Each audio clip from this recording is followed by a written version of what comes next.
Hello, dear friend. I'm Rafi Ali. Welcome you all on PCN Scholar Academy. Here you feel science simplified and score amplified. So today in this video, we are going to discuss the Unit 4 Physics Paper 1. Right? Physics paper 1 के unit 4 में क्या क्या topics हैं हम आज वो discuss करेंगे. So name of the unit is properties of matter. ठीक है, इसके लिए टोटल 8 आवर्स यूनिवर्सिटी ने असाइन किए हैं. दे आर एक्सपेक्टिंग कि with in this 8 hours you will finish all this topics, but which is practically not possible. Theory part plus numerical 8 hours की teaching में उसको कंप्लीट करना पॉसिबल नहीं है. राइट? सो उसके लिए मैं यहाँ कुछ डेमो वीडियोस लेकर आई हूँ. आप देखिए आपको ये अच्छा लगता है कि आपके लिए हेल्पफुल है क्या. ठीक है, तो अब हम स्टार्ट करते हैं टॉपिक. सबसे पहले हम बात करते हैं प्रॉपर्टीज ऑफ मैटर. तो सबसे पहले हम मैटर क्या होता है, कोई भी मटेरियल चीज जो हमारे अतराफ में मौजूद है. अब ये जो मैटर है ये एक्चुअली 3 स्टेट में प्रेजेंट होता है ना. हमने बेसिक स्कूल लेवल में पढ़ा है. सबसे पहला होता है सॉलिड, फिर होता है लिक्विड और फिर होता है गैस. तो लिक्विड और गैस जो है इनको कहा जाता है फ्लूइड्स, क्योंकि ये बहते हैं, ये फ्लो होते हैं. तो फ्लूइड की जो प्रॉपर्टी है वो आपको पार्ट 2 में मिलेगी और सॉलिड की जो प्रॉपर्टीज है वो आपको पार्ट 1 में मिलेंगी. यूनिवर्सिटी ने इसको एक ही रखा है, मैंने उसको 2 पार्ट में डिवाइड किया है सो दैट आपको इजीली अंडरस्टैंड हो. पार्ट 1 में हम क्या देख रहे हैं, सॉलिड की प्रॉपर्टी. सॉलिड की यहाँ हम कौन सी प्रॉपर्टी डिस्कस करेंगे, वो है इलास्टिसिटी, जो हमने ऑलरेडी ग्रेड 12 में किया है. क्या है वो, elastic behaviour, stress strain relationship, Hooke's law, then Young's modulus, bulk modulus and modulus of rigidity. इन मॉड्यूलस के बीच में रिलेशन क्या है, इसके ऊपर भी क्वेश्चन आया है यूनिवर्सिटी के एग्जाम में, तो ये हम देखेंगे. फिर उसके बाद आता है पार्ट 2.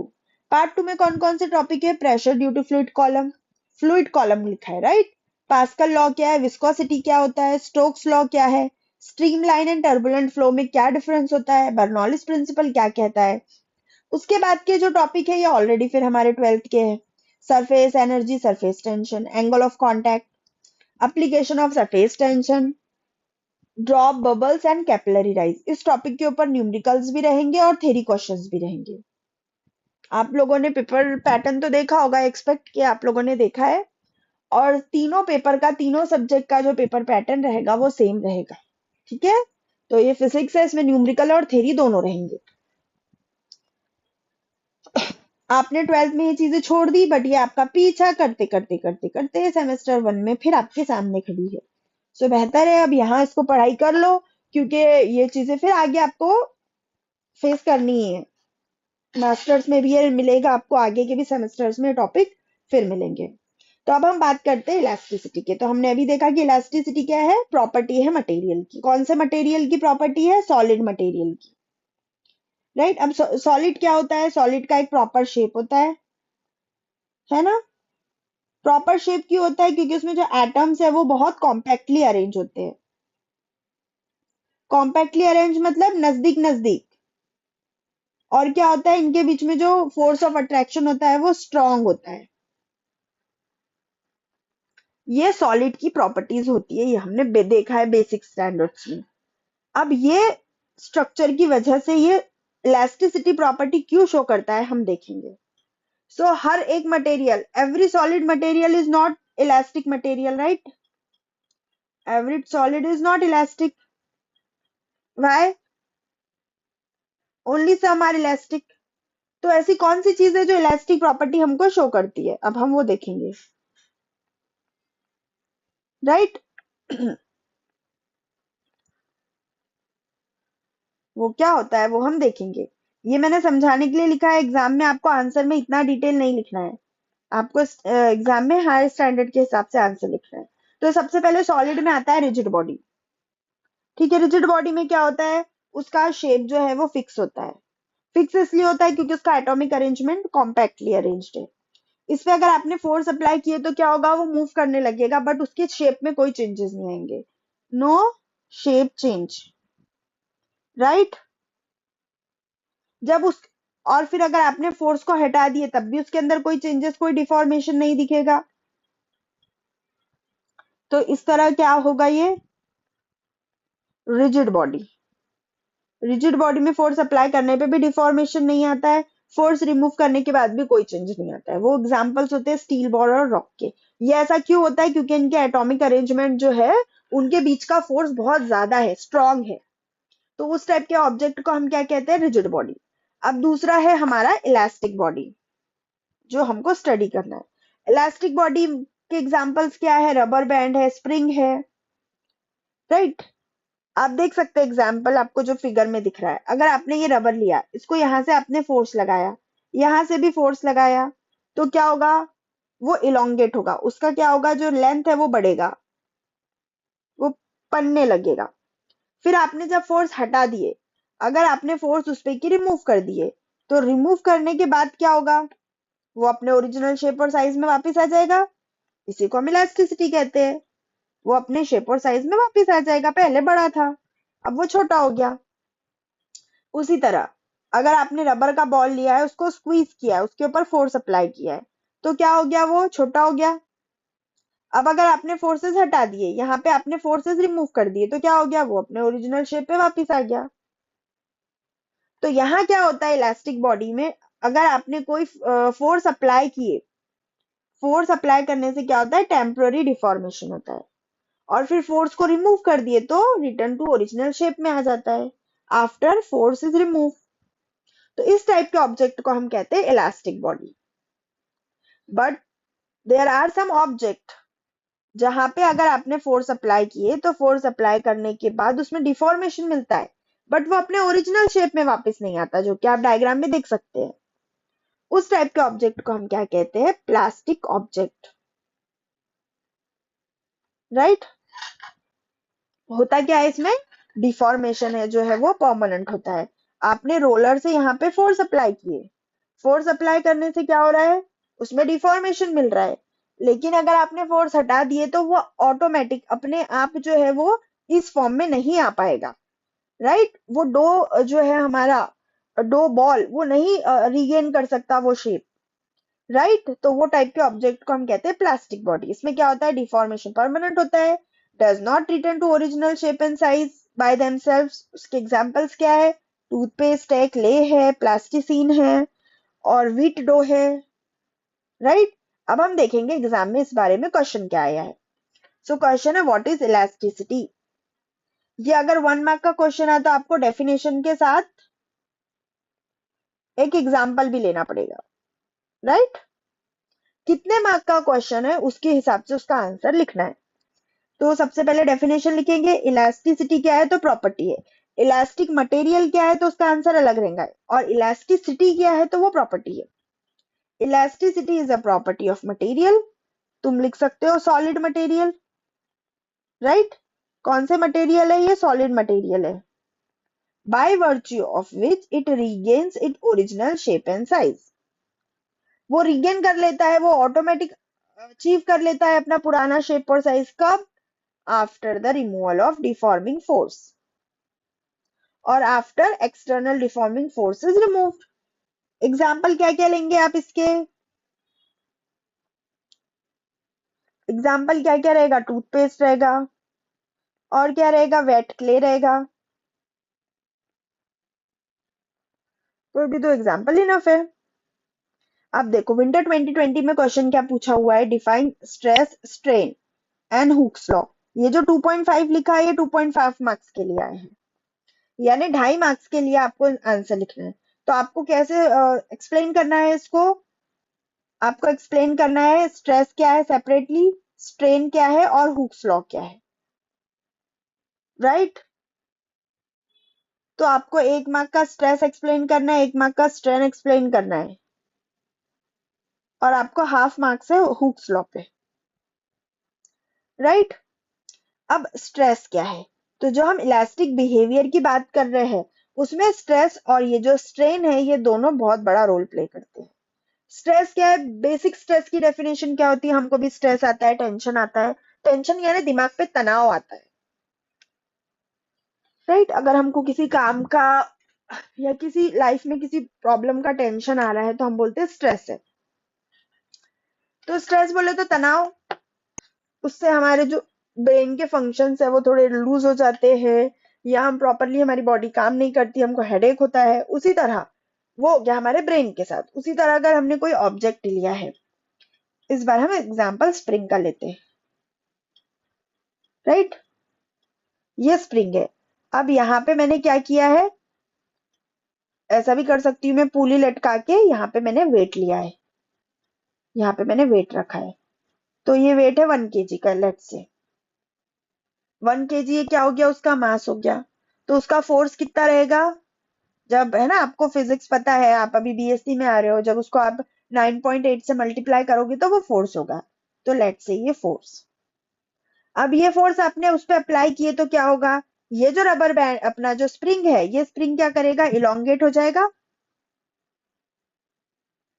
है ना, ऐसा हो जाएगा ये। तो अब हम यहाँ देखते हैं कि हमने क्या किया, स्ट्रेस अप्लाई किए तो हमको स्ट्रेन मिला।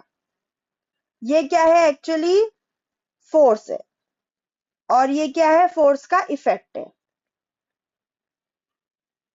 समझती हूँ, ये आपने ऑलरेडी किया हुआ है स्कूल, अपना ग्रेड लेवल, ग्रेड 12 में।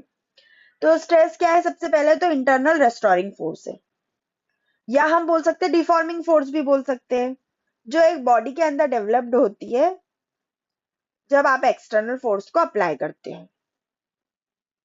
या आप ये भी ले सकते हैं कि ये सिर्फ एक्सटर्नल फोर्स है जो डिफॉर्मेशन दिखाती है। तो स्ट्रेस क्या है, एफ अपॉन ए, फोर्स अपॉन एरिया।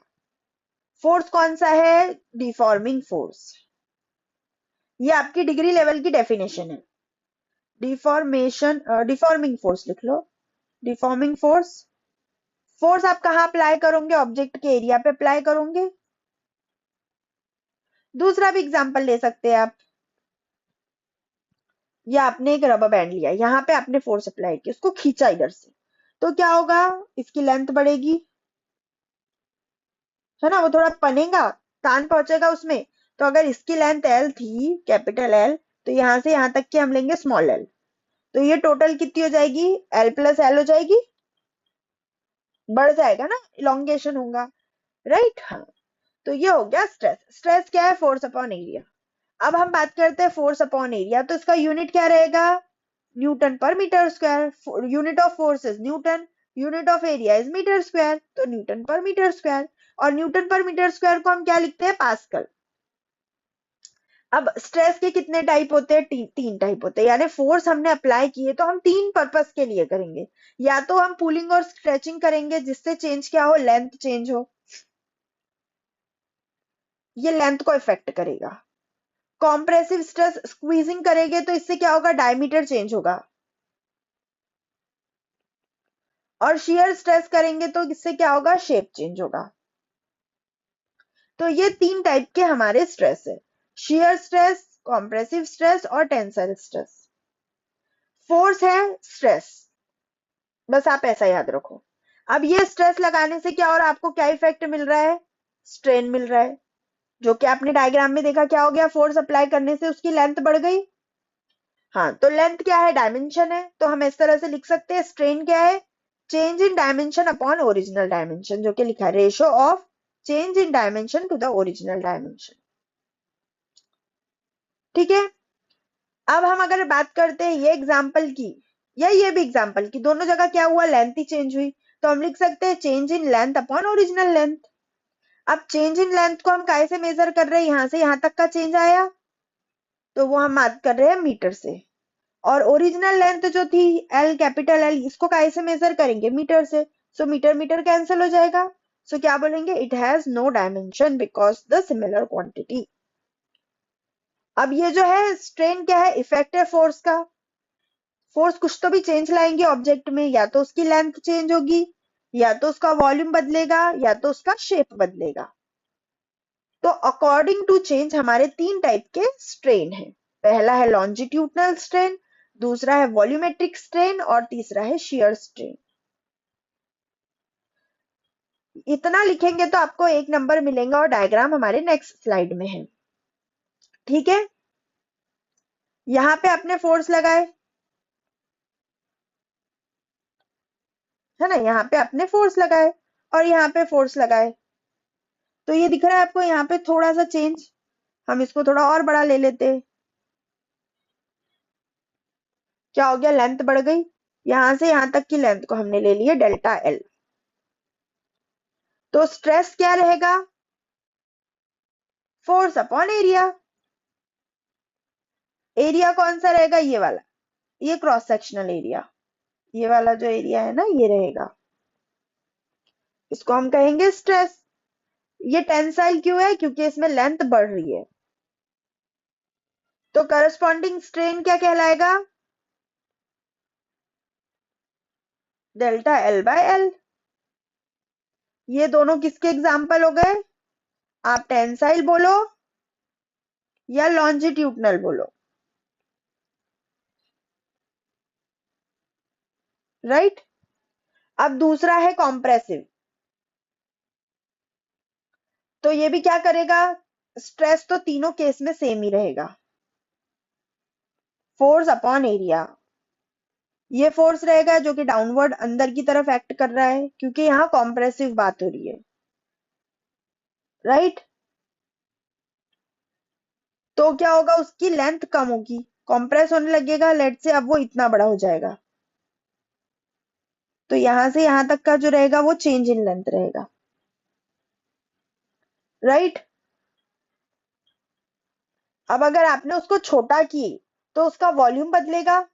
तो यहाँ पे स्ट्रेन हम क्या लेते हैं, क्या चेंज हुआ, उसका वॉल्यूम कम हुआ, सिर्फ लेंथ नहीं कम हुआ, वॉल्यूम कम हुआ उसका।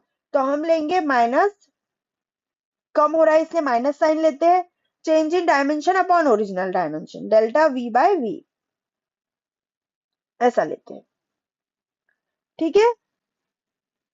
उसके बाद आता है थर्ड वाला। तो ये दोनों काय के केस हो गए हैं, कॉम्प्रेसिव के। आपको ये डायग्राम भी ड्रॉ करना पड़ेगा, okay, then valuer will be impressed by you कि आपके पास बहुत साउंड नॉलेज है टॉपिक का। अब थर्ड आता है शेप वाला। शेप वाला होता है स्ट्रेस। तो तीनों केस में स्ट्रेस सेम है, फोर्स अपॉन एरिया। स्ट्रेन जो है उसको हम थीटा लेते हैं, क्योंकि आपने फोर्स यहां से अप्लाई किया एक साइड को, उसमें चेंजेस आ गया जो कि आपको डॉटेड लाइन से दिख रहा है, राइट।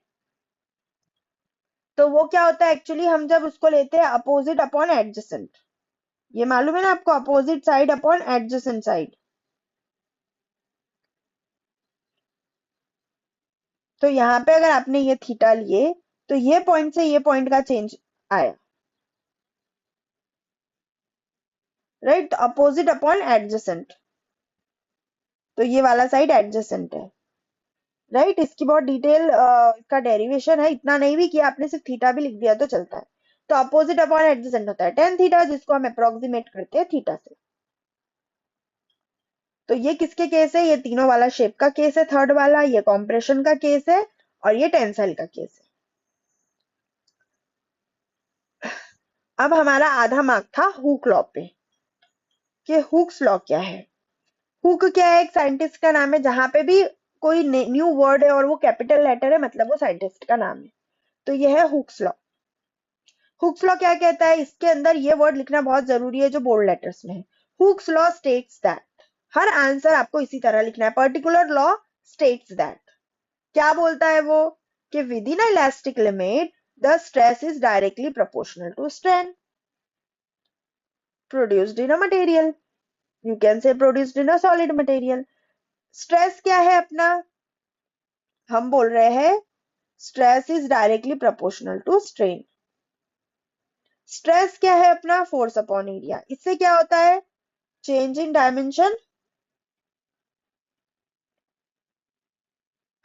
अपॉन ओरिजिनल डायमेंशन, ठीक है। अब जितना आप फोर्स बढ़ाते जाओगे उतना चेंज बढ़ते जाएगा। अगर ये स्प्रिंग है, ये डिग्री लेवल के टीचिंग का मेथड नहीं है इतना हाथ पकड़ के पढ़ाना, बट अपने को पता है कि अपना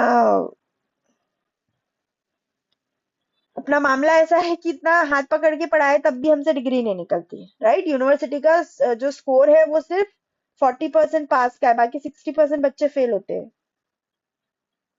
फाइनल ईयर तक जब जाओगे ना आप, तो आपकी स्ट्रेंथ पूरी 50% बचती है। क्योंकि बैकलॉग लगने के बाद अभी उन लोगों ने कैरी ऑन लगाया है, हमारे टाइम ऐसा नहीं होता था। और वो कैरी ऑन लगा के कोई आपका बेनिफिट नहीं होने वाला है, राइट। आपके पहले के ही पेपर क्लियर नहीं है, अब ये कैरी ऑन होता क्या है ये देख बताती हूँ मैं आपको।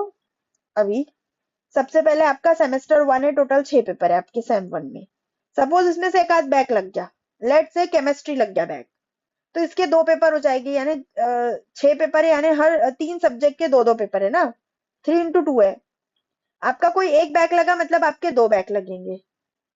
अब अगर आपने सेकेंड सेमेस्टर में 6 पेपर के साथ आपको ये 2 भी देने पड़ेंगे सेम 2 में। अगर आपने सेम 2 में निकाल लिया अच्छी बात है, नहीं निकाले तो फिर आपको सेम 3 में देने पड़ेंगे। 6 के साथ फिर सेमेस्टर 2 में भी कुछ तो भी बैक रहेंगे, फिर वो 2 देने पड़ेंगे। तो ऐसे 6 और 2 8, 8 और 2 10 हो जाएंगे पूरे। इस तरह जब आप फाइनल ईयर में पहुंचोगे, फाइनल ईयर बोले तो आपका कौन सा रहेगा, सेमेस्टर 5। अगर सेमेस्टर 5 में जाने तक आपका सेम 1 और 2 क्लियर नहीं हुआ, इसमें आप अगर फेल है तो आपको फाइनल ईयर के 5th सेम का एडमिशन नहीं मिलता। तो वो सही है, अरे पिछला तो क्लियर कर तब सेमेस्टर 5 पास कर।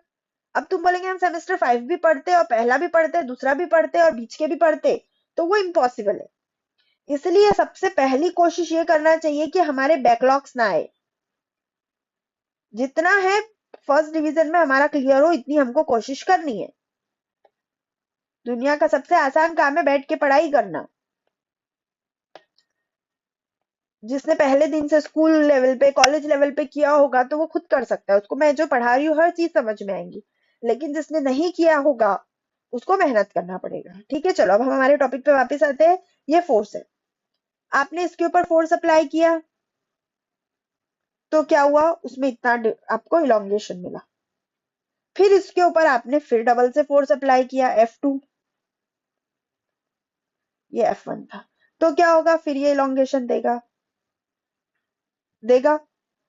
तो इस तरह वो बोल रहा है कि अब जितना स्ट्रेस बढ़ाते जाओगे, जितना आप फोर्स बढ़ाते जाओगे, डायमेंशन में चेंज उतना बढ़ते जाएगा। यानी जितना आप स्ट्रेस दोगे उतना स्ट्रेन बनेगा। इसको मैथमेटिकली क्या बोलते हैं कि दोनों एक दूसरे के डायरेक्टली प्रोपोर्शन में है। बट ये कब तक के, इलास्टिक लिमिट के अंदर। क्योंकि बहुत ज्यादा अगर आपने इसको फोर्स दे दिया तो क्या होगा, एक वक्त के बाद ये सब ब्रेक हो जाएगा, ये एक इधर रह जाएगा, ये एक इधर रह जाएगा। तो अब ये जो स्टेट है ये इलास्टिक लिमिट नहीं है, ये इलास्टिक लिमिट के बियॉन्ड चला गया, राइट। तो इलास्टिसिटी प्रॉपर्टी के अंदर ही हुक्स लॉ होता है, और वो क्या होता है कि स्ट्रेस और स्ट्रेन एक दूसरे के डायरेक्टली प्रोपोर्शन में है। तो अगर दोनों डायरेक्टली प्रोपोर्शन में है तो मैं इसको इस तरह से लिख सकती हूँ, वहां प्रोपोर्शनैलिटी कांस्टेंट लाके K into strain, right. K क्या है, कांस्टेंट है।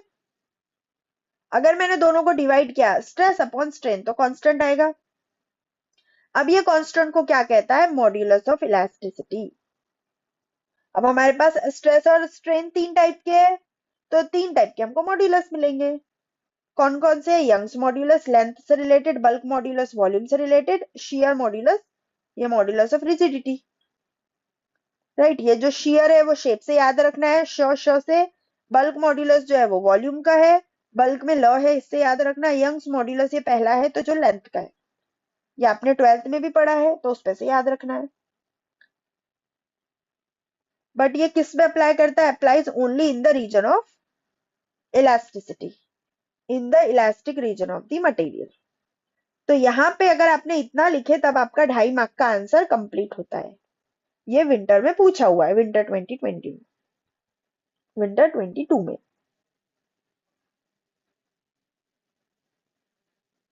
ठीक है, अब हम ये देखते हैं।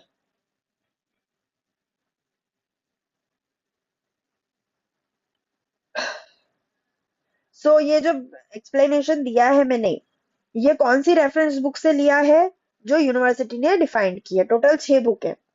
तो पहला वाला जो है मैकेनिक्स, DS माथुर और S चांद कंपनी का जो बुक है, ये सबसे बेस्ट बुक है, जो कि आपको यहाँ पे मैंने डायग्राम में बताया है। बट अगर आज आप ये बुक पढ़ने जाओगे तो it is difficult to understand, क्योंकि इसका लैंग्वेज बहुत डिफिकल्ट है। तो आप मेरे से ट्रेनिंग लो, आप मेरे से इसका गाइडेंस लो एंड देन आप गो थ्रू करो, तो आपको काफी अच्छे से समझ में आएगा। बाकी आप इतनी है, चाहे तो आप ये पूरी बुक्स पढ़ सकते हैं, बट आई नो कि स्टूडेंट चाहते हैं कि उनको रेडीमेड मटेरियल मिल जाए। आइडियल वे ये है, आइडियल वे टीचिंग का और स्टडी करने का ये है कि आप खुद से ये पूरी किताबें पढ़ो, ये 6 बुक्स पढ़ के आप 4 यूनिट के नोट्स बनाओ। ठीक है, या तो खरीदो या तो आप लाइब्रेरी से लो, और फिर उससे आप एग्जाम के लिए तैयारी करो, या फिर आप मेरे पास आ जाओ। ये सबसे इजीएस्ट वे है। पीसीएम स्कॉलर एकेडमी में हमारे यहाँ ऑनलाइन और ऑफलाइन क्लासेस स्टार्ट हो रही है 15 सितंबर से। सो एडमिशन की जो लास्ट डेट है वो 1 सितंबर है। 1 सितंबर के पहले जो एडमिशन करेगा उनको ऑफर मिलेगा। ऑफर में आपका एक पेपर 1500 रुपीज में हो जाएगा। ठीक है, यहाँ पे हम बीएससी सेमेस्टर 1 के पूरे टॉपिक्स पढ़ेंगे। फिजिक्स जिनका मेजर है उनका भी और माइनर है उनका भी। और जो कोर्स मैंने डिजाइन किया है वो एज पर आरटीएमएनयू है, Rashtra Sant Tukdoji Maharaj Nagpur university, as per the new education policy. So I welcome you at PCM Scholar Academy to start your scientific journey। अगर आपको ऑफलाइन क्लास लेना है तो आप नीचे दिए गए एड्रेस पे आके कांटेक्ट कर सकते हैं।